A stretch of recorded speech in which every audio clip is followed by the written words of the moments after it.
I miss you. I know you do. See, we're already laughing. Welcome, everyone, to NGM Features. This is Rich Brown hanging out in my basement on a Friday night with Mike Camire, who's hanging out in his basement on a Friday night. You know, you're a couple of youth ministry veterans during COVID when you're hanging out shooting video with your friends. Hey, leader, I want to get ready for you. I want you to get ready to just kind of laugh around with us and kind of horse around with us tonight, or when you're watching this on Monday, because we're going to be sharing some of those crazy, goofy, silly stories. We've already been working it up. We're kind of like the comedian working up the crowd beforehand. We're just each other. We want you to be thinking of some ridiculous stuff that's happened to you in student ministry. We've all got those stories. We know those stories that can be shared. We also know those stories that can't be shared because they're just too off the chain. But I want you to be thinking about some of the ridiculous stuff that you've had happen to you in student ministry, because after Mike's sharing his stories, after I get done sharing, Mike, can I share a couple of my stories? Absolutely. I want to hear it. I'm sure you do. Twist my arm, right? So after we get done sharing our stories, we're going to give you a chance to hit some of your stuff up with us because, I got to save that contest until we're done. Mike, tell us a little bit about yourself, where you're from, church you're at, and go right into it, man.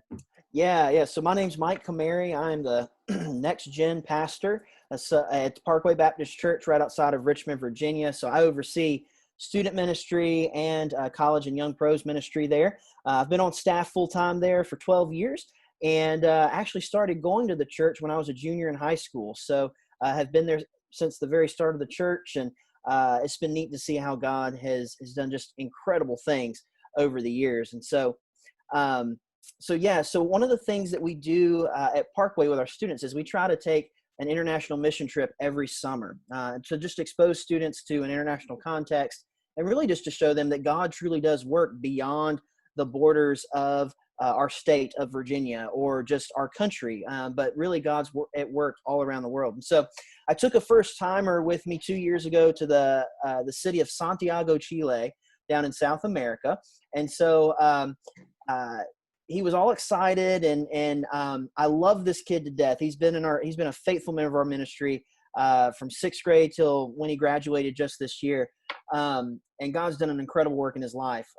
But he decided that, hey, he was hungry. He wanted to eat dinner before we got on a 10-hour flight in the middle of the night. And so he's never flown before. So he was hungry. And so he ate lobster bisque soup. And which we all have at an airport. Yeah. And then a beef and cheddar sandwich from Arby's. And then got on the plane. And so it was an overnight flight. So we're all kind of sleeping and whatnot. About 5 hours into that flight, I start to smell something really like funky. And I'm like, what is that? So I wake up out of this like awesome deep sleep as I prep for this big mission project. And I noticed two ladies from my group who are nurses, like kind of around this student. And I'm like, oh my goodness, what's going on? And then that smell just keeps getting stronger and stronger and stronger. And then I come to my senses and realize, oh snap, my buddy here has lost his lunch in the middle of this flight. And so it was bad. It was just really bad. Excuse me. Yeah.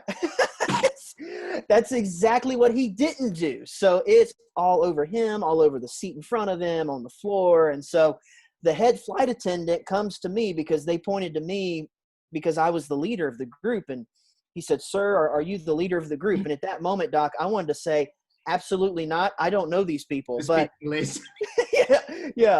no, but I did. And I was like, yeah, I'm that guy. And so he said, I need to come talk to you. And so he asked me, he said, sir, is this young man, is he sick? And I said, well, you tell me. I mean, he kind of showed us that he was. This is the head flight attendant. Okay. So the head flight attendant is talking to me at this point. And so he said, sir, not a ranger. It's not. Yeah, exactly. He said, if this young man is sick, then we must land somewhere and get him off this flight and we continue on with our journey. And I said, well, sir, we're flying over the Andes Mountains right now. Like, where do you plan on landing? He said, oh, we would turn around and go back to Peru. And I said, sir, this young man is not sick, and we are not about to turn a plane of like 300 people around so that we can drop him off. Yeah, like, he just that would make Peru PU. Oh, yeah, exactly. And it would be a whole plane full of angry people. And we're like, no, He just ate something really big before he got on. He's good. He said, okay, sir. Well, then also I need to tell you that in Santiago, they take their entry into the country very seriously. So they'll have dogs that will sniff the bags and sniff, travelers going into the country, and they are very strict. So honestly, if these dogs get a whiff of the clothes on this young man, they will not allow him to enter into the country. I said, so what's our option? He said, well, if he's got to change of clothes, he can change them and throw those clothes away. And I said, great, let's do that. So I went to this young man and I said, hey, do you really care about your clothes right now? He just looks down. He's like, nope. I said, okay, good.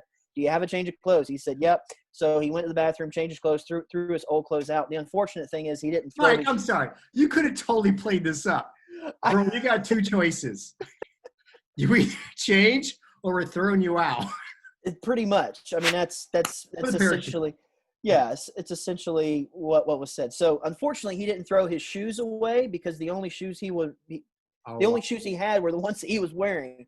So we had to deal with that smell in our bunk in our apartment the rest of the week. But other than that, he did he did throw up one more time while we were on the trip because we were up really high on this mountain, and he told me he was not good with heights. And I said, bro, that would have been good 6 months ago to know that once you signed up for this project. Well, when I live that dream too. And that's why Jesus said, lo, I'm with you always.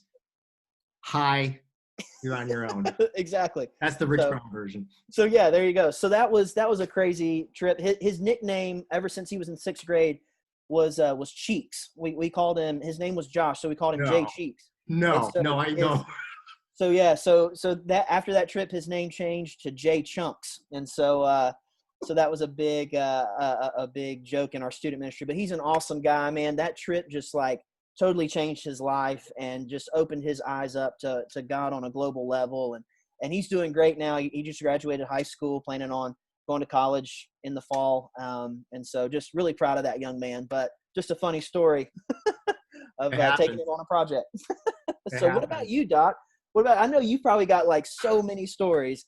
Well, yeah, my age, you got a lot. So we're driving back. This was living in the Midwest then, back in the 90s, early 90s. And in every church that had a church bus, you have to understand that church bus was bought at a discount. And dude, I mean, church buses really, I mean, you guys are living the dream now. Right. In my day, uphill school both ways in the snow, Swiss Alps, right? Church buses were not like today's. Church buses then, they were retired by the public schools. They sold them dirt cheap. Then the churches came in and bought them. That's right. My wife, this is my wife's home church back in the day. She remembers as a child going to church as a church bus kid on that bus. And it was retired by the public school system then in the 70s. This is now early 90s. Wow. So we're coming out of, if y'all are from Ohio, you know this one, Cedar Point. It rocks and rolls. It's there, Toledo. You're on 90. We're going from Sandusky, Ohio to Toledo, Ohio, and the bus brakes go out. Oh, no. This was BC, before cell. So, you can all judge me now. Okay, judge me now with everyone that has your little smartphones, and you can call 911 and mommy and daddy. Back then, this Pastor Rich has a choice, y'all. Ron, the bus driver, says, hey, Rich. He had that voice. He goes, Rich, come on up. I go, what's up, man? He goes, brakes are out. I go, get out, right? I'm like 28 years old, 26 years old. Oh, no. So, and then he goes, brakes are out. I go, what do you think? He goes, we can make it. Oh, no. So don't be judging me, 2020, okay? This was like 1991. Petra was still ruling the day, okay?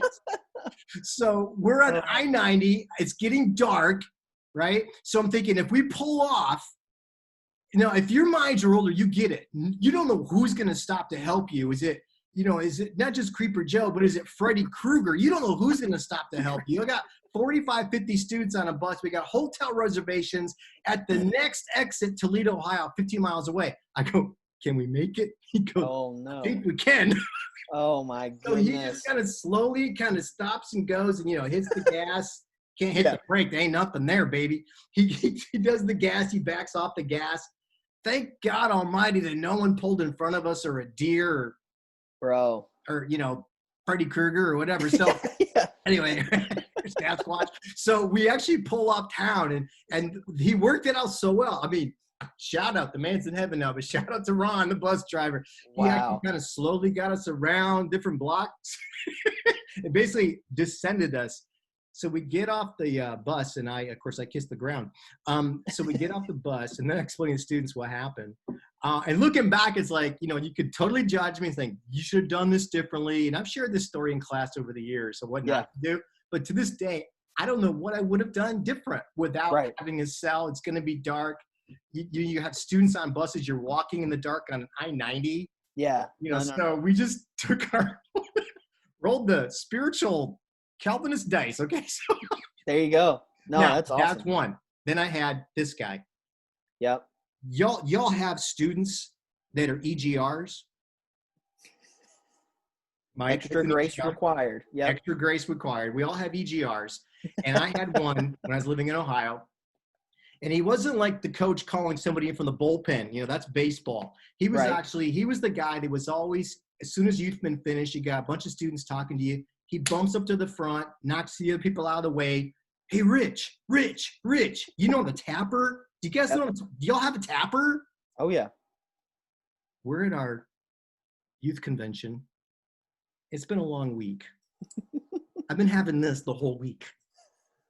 It was my job to watch this young man because the other adults told me that was my job. So I'm getting this all week. We're on our way home, leaving western part of North Carolina, Asheville. We're driving up through the Smokies. We're going to go off in Knoxville and get what God's people do besides Chick-fil-A. This is before Chick-fil-A was Cracker Barrel. So we're going to get Cracker Barrel. This young man decides that he wants to have a watermelon. I don't mean a piece of watermelon. He wants a half of a freaking watermelon. Oh my goodness. He ordered, my wife's like calling him by name, please don't order the watermelon. People of God, you know this. You don't eat watermelon. You borrow watermelon. That's right. For 32 minutes, right? That's right. So he decides to order, in spite of what my wife and we all said, do not get a watermelon. I'm going to get a watermelon. He got himself literally half of watermelon. Michael ate the whole thing. Within 30 minutes, we're back in the car, on the road. And our 2 lanes go down to 1 because of construction. And now we're stopped. You're right behind me. Of course, he's sitting right behind the driver. He's right. Rich, I really got to pee. Oh, no. Oh, gosh. So what'd you do? I got creative. Wait, hold on. And, was this Ron, the bus driver again? No, Ron's long gone. This is the young man. This is Tapper. Okay. He's Tapper's behind me going, Rich, I really got to pee. I'm driving. I'm thinking, where am I going to pull off? We're actually stopped. It's now construction. We're on a back road north of Knoxville, Tennessee.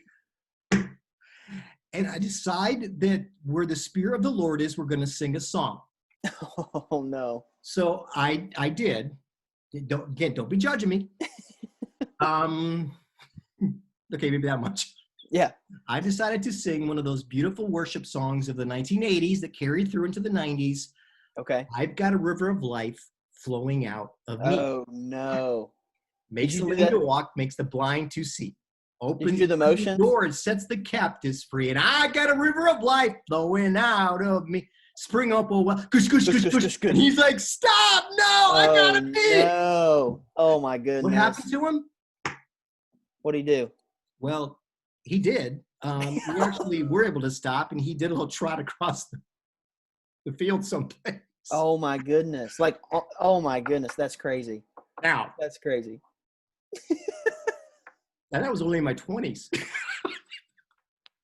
Wow. Anyway, we got something for you, man. If you guys got these like crazy stories, like Mike and I have, and we've got more, but we won't bore you with any more of our crazy stories. If you got a story, you're like, dude, I want to bring mine on. Not that we're going to one-up each other, but you guys probably got much better stories than us. So take 30 to 60 seconds to do kind of a quick flyover, make a video, post it up as a comment.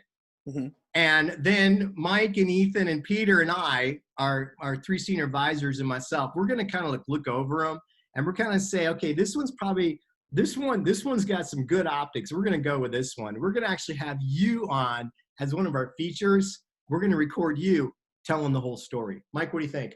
I love it. I can't wait. Seriously, guys, let's hear them. Let's see them. I cannot wait to see more crazy stories in student ministry. I love it. I love it. Now, next week, we're gonna take it down a notch, and we're gonna go more serious.